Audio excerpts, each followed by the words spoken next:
Bonjour à tous. Nous recevons aujourd'hui Radia Garrigue, directrice exécutive de Junior Achievement Gabon. Radia, bonjour. Bonjour. Parmi vos objectifs, vous devez motiver les jeunes à l'esprit d'entreprise et d'initiative. Comment on motive les jeunes? Alors, ça dépend lesquels. Ça dépend l'âge qu'ils ont également. Junior Achievement fait ça depuis près d'un siècle maintenant. Et à travers le monde, puisque Junior Achievement est installé dans 121 pays, dont le Gabon tout récemment, depuis 6 mois. Et l'idée est vraiment de leur donner envie de monter une entreprise et d'être à leur compte, de pouvoir devenir autonome, de sortir de la précarité pour ceux qui le sont. Et les moyens sont différents. Alors bien sûr, il y a une période en fait, de formation que l'on assure auprès de tous ces jeunes-là, qui dure entre 12 et 16 semaines selon les programmes. Et ensuite, on les coach et on fait du mentoring pendant plusieurs mois avec eux. C'est-à-dire que vous allez chercher les jeunes qui sont au chômage? Exactement. Alors on a deux programmes différents. Le programme effectivement qui concerne les chômeurs c'est le programme qui s'appelle It's Time chez Junior Achievement, qui a été tout récemment créé il y a 1 an et demi pour l'Afrique d'abord. Et nous sommes un des pays pilotes du programme. Et ce programme est destiné à tous ceux qui ont quitté l'école, au primaire, au collège ou au lycée, et qui se retrouvent aujourd'hui dans des situations difficiles. Donc soit au chômage, soit avec des petits business mais qui ne leur permettent pas de vivre. Voilà. Et à côté de ça, vous vous occupez aussi de lycéens. Vous allez vers les lycéens. Exactement. On commence un nouveau programme. Alors It's Time a été lancé déjà il y a plusieurs mois. Donc on commence à en voir les premiers résultats. Et le second programme est lancé à partir de la semaine prochaine, le 22 février précisément, dans certains lycées de Libreville. Et l'idée est de pouvoir, là, les initier à l'entrepreneuriat en montant des mini-entreprises qu'ils pourront liquider à la fin de leur formation.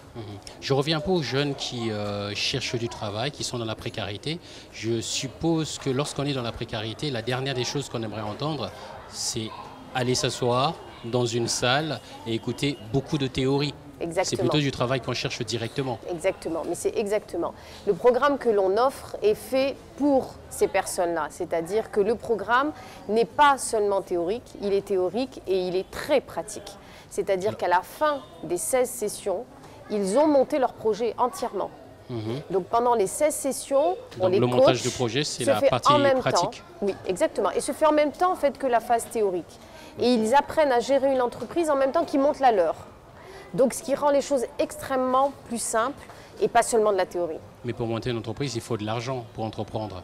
Oui, alors on a une technique infaillible chez JA, c'est l'épargne. C'est-à-dire qu'on explique à tous les jeunes qui veulent monter une entreprise, ou même qui n'ont pas eu idée au départ de monter une entreprise, mais qui se disent bah, là ça peut me sortir peut-être de la précarité et qui décident de le faire avec nous, on leur apprend que le seul et unique moyen, c'est d'épargner. Donc en fait, les jeunes se mettent en groupe sans se connaître. Et ça marche extrêmement bien à Libreville. Sans se connaître, dans nos groupes, ils ont une idée en fait initialement qui peut être la même, ou en tout cas ils la partagent. Ils mettent de l'argent en commun et ils montent leur business grâce à cette épargne. Cette épargne leur permet de commencer à produire quelque chose. La production leur rapporte de l'argent et l'argent en fait est réinvesti au fur et à mesure et c'est comme ça qu'ils vont grandir. Je suppose que ça nécessite beaucoup de sacrifices de leur part parce que je trouve que c'est quand même assez difficile de parler d'épargne dans une société où les gens survivent beaucoup plus qu'ils ne mettent de côté. Totalement, mais bien sûr. On le dit très clairement, il y a une leçon sur l'épargne et on explique l'épargne est un sacrifice.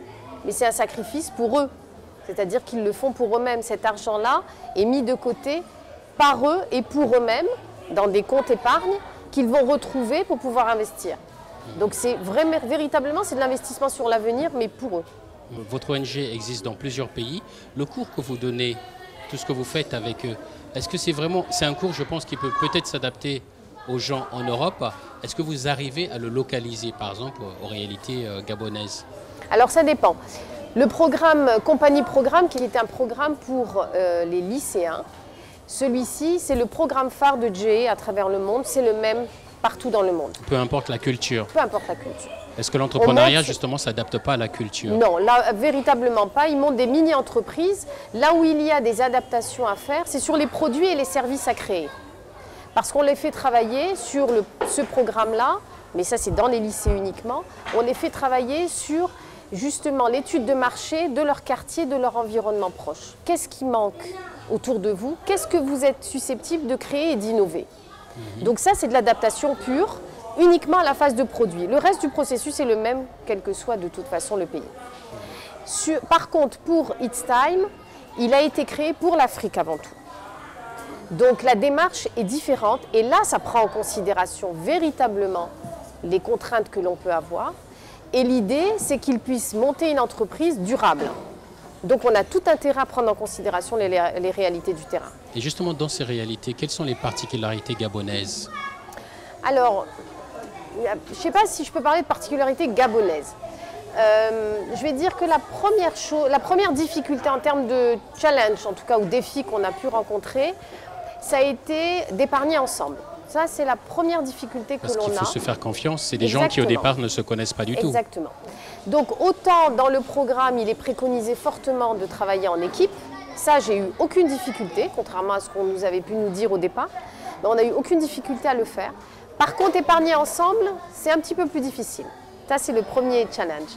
Le second challenge a été de trouver des idées innovantes. Très, très souvent, on a eu des propositions d'entreprises très standards, type ouvrir une agence de taxi, ouvrir un snack bar, un restaurant, voilà. Et c'est vrai que Junior Achievement note aussi beaucoup l'innovation. Et on travaille énormément sur ça. Donc on a essayé de déconstruire certains projets pour remonter des projets avec eux différents. Donc ça, je dirais que c'est le deuxième challenge. Et le troisième challenge, probablement, effectivement, comme il y a un petit peu de suspicion de part et d'autre, beaucoup se sont demandé pourquoi Junior Achievement faisait ça pour les jeunes. Et oui, ça, c'est quelque chose quand même de très gabonais. Donc il a fallu, et il faut encore, qu'on explique beaucoup pourquoi est-ce qu'on est là et pourquoi est-ce que notre donateur, qui est l'entreprise Bechtel, le fait et a donné un budget spécialement pour aider les jeunes. Parce que le fait de travailler avec des entreprises, qu'est-ce que ça apporte comme plus-value? C'est-à-dire qu'ils entrent dans ce monde de l'entreprise? Alors il y a différentes choses. Les entreprises pour nous sont essentielles à plusieurs niveaux. La première, c'est que notre financement vient des entreprises. Donc nos donateurs sont des entreprises. Ça, c'est le premier point. Là, en l'occurrence, c'est Bechtel, c'est une entreprise, c'est la première entreprise de BTP américain. Le second point, c'est qu'on a besoin des volontaires de ces entreprises pour soutenir nos jeunes. Donc aujourd'hui, nous avons des volontaires de Bechtel et demain d'autres entreprises, puisque tous les bureaux de GE fonctionnent de la même manière, qui donnent du temps sur leur temps de travail ou de week-end et viennent soutenir les jeunes en leur donnant des conseils techniques, de business plan, voilà, juridiques si nécessaire, etc. Bon, ça, c'est le deuxième point essentiel, ce pourquoi nous avons besoin des entreprises. Le troisième point, c'est qu'on travaille pour la réinsertion de ces jeunes et on travaille pour l'emploi. Donc on a tout intérêt à fédérer le maximum d'entreprises autour de nous pour faciliter demain l'emploi de ces jeunes et puis aussi la sous-traitance, puisque demain ça peut devenir des sous-traitants de ces entreprises. Voilà. Donc nous collaborons en permanence avec des entreprises. Mais à aucun moment aujourd'hui vous avez la garantie que si certains font certains projets, ils peuvent être embauchés par ces entreprises? Ah non, absolument pas.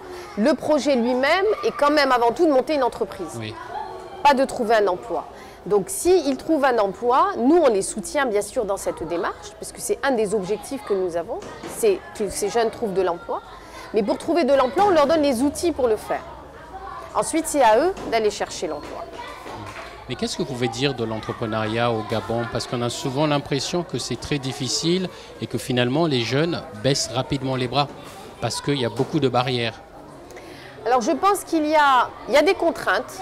Je pense qu'il y a des contraintes, effectivement. Mais je pense aussi qu'il y a un mythe.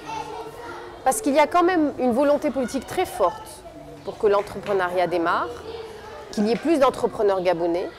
Et le guichet unique existe, le CDE, ici au Gabon. Et c'est un guichet unique qui est mis à disposition de toutes ces personnes-là qui veulent créer. Et ils ont énormément simplifié les procédures. Mais il faut d'abord changer les mentalités parce qu'il y a beaucoup d'informels. Alors nous ne luttons pas contre l'informel, on n'est pas là pour ça. Ceux qui veulent vraiment rester dans l'informel le resteront. Mais par contre, on les insiste fortement, très très fortement, à passer dans le formel. Et c'est vrai qu'aujourd'hui, on se retrouve à cette situation-là où en fin de compte, c'est tellement plus facile de travailler dans l'informel.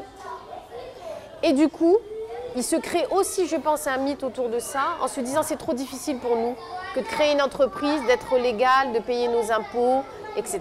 Et je pense qu'honnêtement, on a un vrai travail de changement de mentalité à faire ici. Et puis, c'est pareil aussi au niveau des banques parce qu'elles prêtent difficilement de l'argent ou alors il faut beaucoup de garanties que ces jeunes ne peuvent pas donner. Non, alors nous, on essaie de trouver une solution à ça aussi. Parce que JA essaie d'intervenir et d'interagir avec tous les acteurs et les parties prenantes autour d'une entreprise.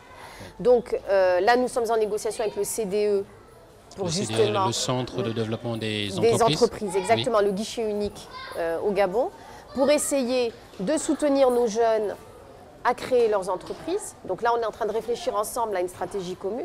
Mais on est allé aussi vers les banques. Et comme nous travaillons avec des toutes petites entreprises, c'est souvent des TPE, souvent c'est des entreprises individuelles qui n'ont pas de financement parce qu'ils commencent avec leurs propres fonds. Et on les sollicite beaucoup là-dessus. Il est assez facile aujourd'hui de pouvoir emprunter dans une banque de microfinance des petits prêts qui vont les aider à faire démarrer leur production de services ou de biens. Voilà. C'est là-dessus qu'on travaille aussi. Et vos jeunes, vous les trouvez comment? Motivés? D'abord, ils sont venus vers vous comment? Vous avez fait des annonces? Non. Alors la démarche, la stratégie est très simple. On est là pour renforcer les capacités locales, d'ONG locales. Donc ça, c'est un des objectifs aussi qui nous est assigné. Donc dans ce cadre-là, nous avons signé des partenariats avec des associations locales, des associations de quartier, des associations confessionnelles, qui, elles, connaissent très bien le terrain et qui, entre guillemets, recrutent, collectent en tout cas, tous les demandeurs.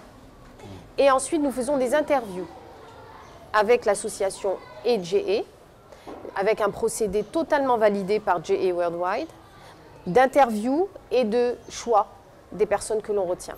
D'accord. Voilà. Et aujourd'hui, vous les trouvez comment? Assez motivés? Oui, alors très motivés. Moi, je les trouve très motivés, les jeunes.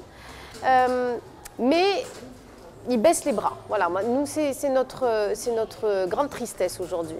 C'est qu'ils ont l'impression que le chemin est long et difficile et peu accessible. Donc, on essaie de les rassurer parce que nous, on est convaincus que c'est possible. Parce que nous sommes en train de passer les accords nécessaires pour leur faciliter la vie au quotidien. Mais voilà, tout n'est pas gagné. Il faut lutter pour être entrepreneur. Tout le monde n'est pas entrepreneur. Donc il est fort probable qu'une partie des personnes que nous allons former ne monte pas d'entreprise. Oui.